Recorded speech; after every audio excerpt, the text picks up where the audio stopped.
Hi guys, welcome back to my YouTube channel. This is Personal Development with Udo Victoria, and I'm so excited to have you guys back here. And thank you so much for watching my last video. And I hope you subscribe, turn on your notification buttons, and keep receiving lots of content from this channel. Okay, so today we're going to talk about something very, very interesting, something very nice that I believe a lot of us need to learn and need to overcome. So today we're going to be talking about dealing with self-doubt, inferiority complex, and all the complexes when it comes to growing yourself as a person. So when we talk about self-development, personal development, we're referring to, like we always say, development of self, right? Building yourself, doing things that would, drive you to achieve a lot of things at the same time and making yourself a better version, becoming a better version of yourself.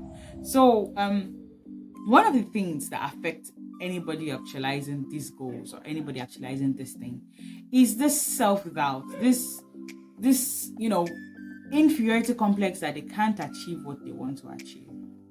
And there's this quote I have in mind to share with you. Greatness lies in the heart of a believer. So if you, in as much as it sounds cliche, if you believe it, you can do it all. Because if you believe it, you don't just need to believe it, right? If you believe it and put in the actions, you can actualize it. And that is the first solution to self-doubt and inferiority complex. So I would share a bit of my story, right? It's not like I had this very bad upbringing or say inferiority complex. But when I was young, I was always body shamed, for my size. Oh, you're big, you're too big, you're too on the big side. At some point, it started with, in secondary school or in primary school rather. I say in primary school. There's this picture I took when I had cultural day one time. I think I was in primary 4 or 5, and I was looking bigger than the rest of my classmates. And some of my classmates were calling me mommy of the class and stuff like that. When I was that young, it really didn't get to me. It was in secondary school when it used to get to me a lot. Everybody was always like, "Oh, you're fat, you're on the big side. You can't do it." And I went to a military school, so if you can't run fast, you can't run fast because you're fat. If you can't jog, if you can't join the morning parade, you can't do it because you're fat. And over time, hearing this thing was like, okay, I'm fat. So I became very conscious of myself. And to think that in secondary school I was way slimmer than this. So I'm wondering, if these people see me now, what would they say? Maybe because I've grown, I'm grown now, I'm doing something now, I'm grown. And then when I was 15, 16, maybe they felt I was too big for my age. And even till now, people believe I'm bigger than my age. I'm certain if I tell some of you my age, you won't even believe it. Some people think I'm 29, 30. No, please, no. But back to the gist, right? It was more like body shaming and all the stuff and that comes with it. So I was always very conscious of my body. So I used to wear big polos all the time. Big polos, jeans. It's of recent I started wearing cute gowns and trying to look all good and sexy and stuff like that. But then it was always typical clothes. I loved wearing anything that covers my tummy, my legs, anything. It has kind of grown on me because most of the corporate gowns I have are always flea. You never really see me on straight gowns. It's very hard because I'm always very conscious of my body and conscious of everything about it. But this did not deter me from being a public speaker. No, don't let someone's insecurity affect you. Don't let someone's insecurity affect the way you think, the way you reason, or the way you do things. Please don't let people project their insecurities on you, because at some point in my life, that is what I saw it as. People just projecting their insecurities on me. It was that. Okay, I'm fat, so I'm not affecting the amount of salary in your account or affecting the money your parents send you for pocket money or affecting anything about you. So I'm fat, so yes, I'm big, I'm on the big side. So get to the point. Do you understand?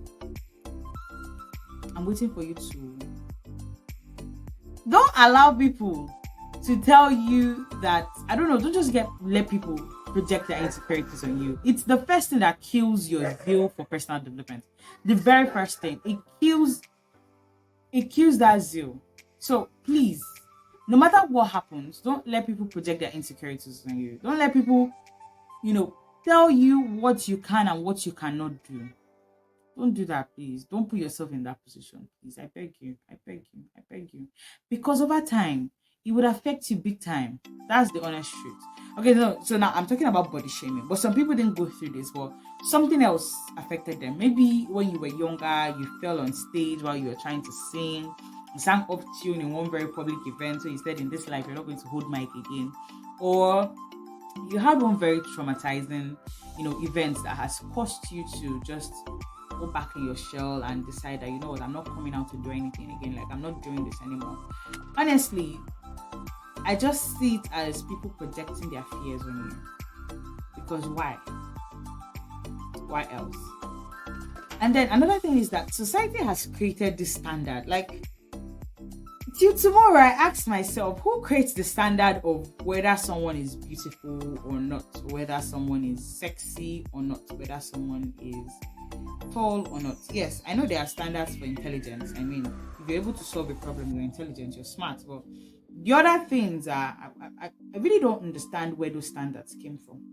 I'm trying to find it, but I just can't, because really. So a lot of people in their relationships, in their workplace, especially when it comes to relationship, maybe your previous relationship has put this doubt in you that you can't do something. Maybe the partner you had in the past was always the person that projected fears on you, thought you're good for nothing, you can't actualize anything, you're just silly, and you're just this, you're just that, and then you let it project on you. So when you enter the next relationship, you're trying to overcompensate for these things, and then you end up spoiling your relationship with this person. This person too also complains, and then it becomes worse in the next one. You're like, you know what, this life, love is not for me. Men are strong, women are strong, and stuff like that. Please, don't let people project their fears on you. How do you deal with self-doubt? One, block out the thoughts. Block it out. Now, some people believe that blocking out the thoughts doesn't work at all for them. Then deal with it. You don't need to go up to those people and start insulting and telling them, why did you tell me I'm this? Why did you tell me I'm that? No. Deal with it by telling them, this thing you're saying, I'm not going to let it affect me. But I would love if you desist from saying it. There are some of my classmates then in school that I would approach them and tell them, can you stop talking about my body each time you see me? Like, can you stop saying I'm fat? Like, can you stop it? I've gotten the message. Can you now stop it? Do you get? Like, stop it. Then aside dealing with it, you can, avoid the people that make you feel negative. Anything negative energy, just one side. Avoid it. To me, that's the best way. Some people, they deal with it head on. Yes, it's good because you don't have to keep thinking about it and thinking about it and reflecting about it. Just deal with it head on. Just attend to that thing immediately. Now, if it's something that has to do, there's a thin line with self-doubt, inferiority complex, and correction. If it's something that someone is correcting you on, please listen to the advice. There's a difference between you're fat, look at you, fat girl, look at you, and you're adding weight, or your weight is on the high side for your age. I think you need to watch it, because there are side effects to things like this. You could have diabetes. I think you just need to watch what you eat. But there are two different things. And the first one, right? In the former, the person is putting it to you, like, putting this care inside of you. And the second one, the other person is showing concern and telling you, I think you need to watch this thing. And now, I'm not just talking to people who are, on the receiving end of self-doubt and, inferiority complex of other people projecting on them. I'm talking about those that also talk to other people. You're listening to this video, you're watching this video rather, and you're the kind of person that always projects your fears on other people. Please stop doing that. You're affecting someone's psychology. And the mind is the greatest tool. Even the Bible says that guard your heart with all your might, because out of it comes the affairs of life.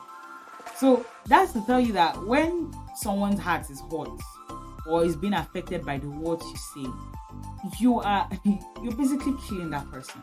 Be mindful of what you tell another person. Be mindful of what you're saying to that person. Be very, very mindful of how you treat other people. It's very important. It is very, very important that you're mindful of all these things, right?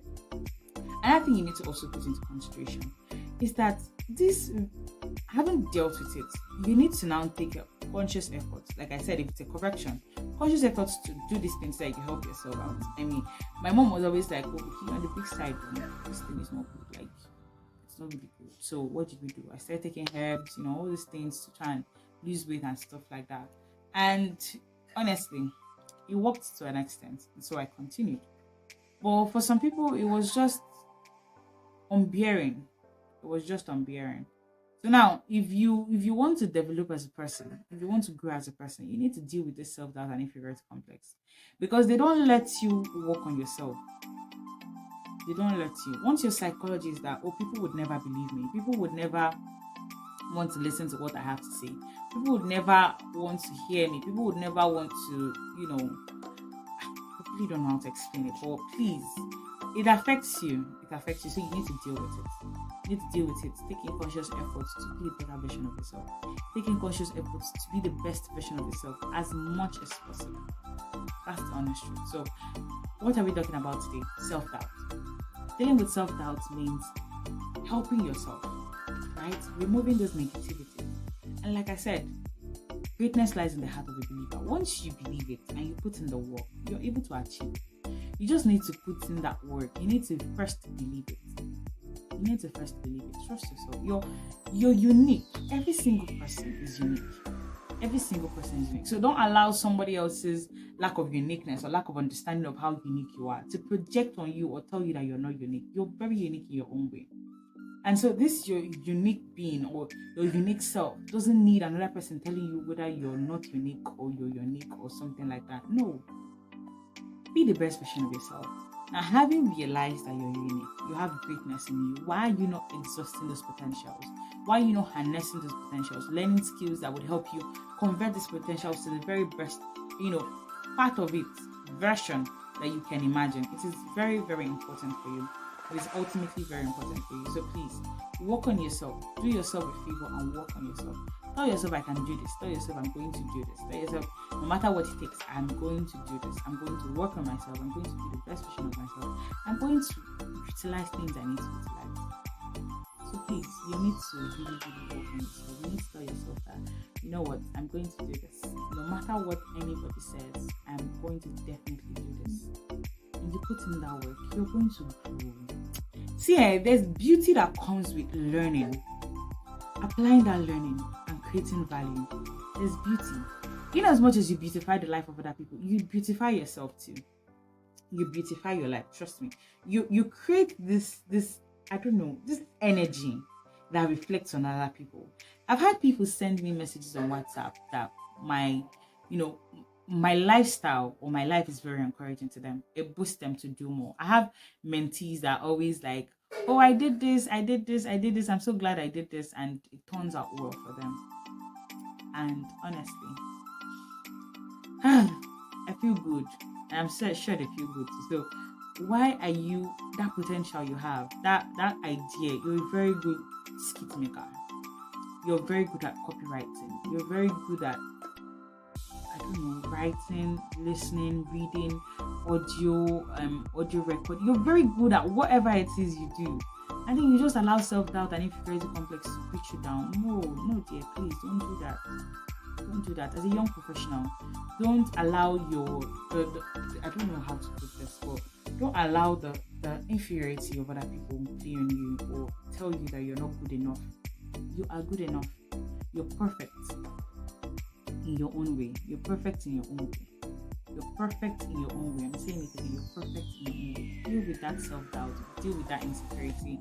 Deal with whatever it is and move on. Go like a champ, Just do things the way you would do and try and see for yourself.